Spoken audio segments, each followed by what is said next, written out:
Hi guys, আজকে গোটা পটলের দই পটল করব।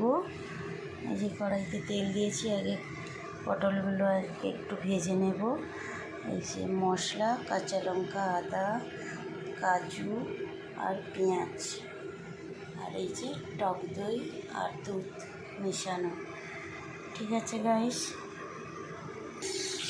আর গাইস দেখুন, এই যে হালকা করে ভেজে নিচ্ছি। এই যে হালকা করে ভেজেছি।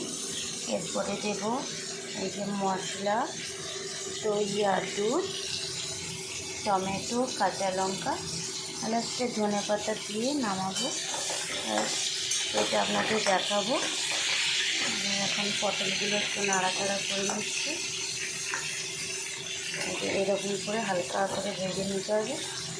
ঢাকা দিয়ে দিয়ে ভাজলে নরমও হবে এবং ভাজাও হবে।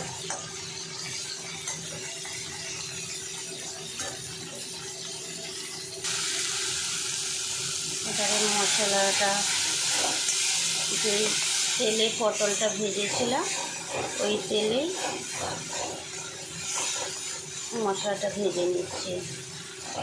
পেঁয়াজ, আদা, কাজু বাদাম দিয়ে এবারে পরিমাণ মতন লবণ,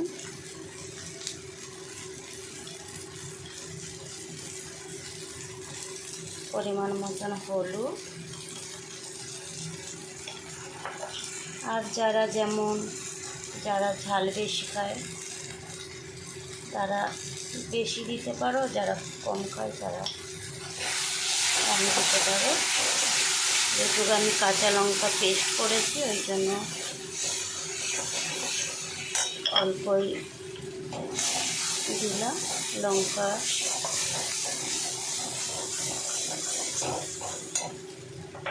যারা যেমন মিষ্টি পছন্দ করে, এটা তো মিষ্টি মিষ্টি, দই পটল মানে মিষ্টি মিষ্টি, তাই জন্য যে যেমন মিষ্টি খাবে সেইভাবে পরিমাণ মতন চিনি দেবে।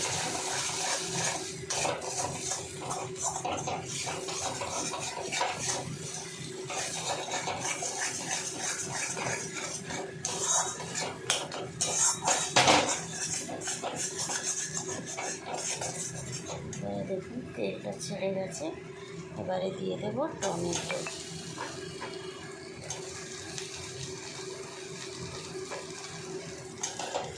টমেটো দিয়ে 2 মিনিট কষিয়ে পটলটা দিয়ে এবারে লাস্টে দইটা দিয়ে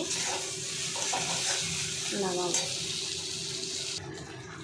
এবারে দেখুন একেবারে হয়েই গেছে। এবারে দিচ্ছি বাটার, একটুখানি বাটার। যারা বাটার পছন্দ করে বাটার, নাহলে এই যে বাটার। আর যারা ঘি পছন্দ করে তারা একটু ঘি দিতে পারে। এই যে একটু ভাজা গুঁড়ো মশলা, এটাতে আছে গোলমরিচ, তেজপাতা, গরম মশলা, তারপরে তোমার মৌরি, জিরে, এক জায়গায় শুকনো খোলায় ভেজে গুঁড়ো করেছি। এই যে উপরে একটু দিয়ে দিলাম, হয়ে গেছে। এবারে লাস্টে এই বাটারটা একটু এরকম করে দিয়ে দিলে সেন্টটা খুবই ভালো হবে, খেতেও খুবই টেস্টি হয়। কেউ রুটি দিয়ে খেতে পারেন, পরোটা দিয়ে, লুচি দিয়ে। যারা মিষ্টি মিষ্টি তরকারি ভালোবাসে তারা ভাত দিয়েও খেতে পারে।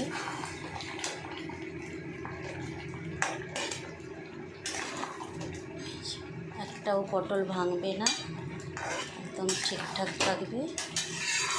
সাইডাস একদম হয়ে গেছে। এবারে নামানোর আগে একটু ধনে পাতা।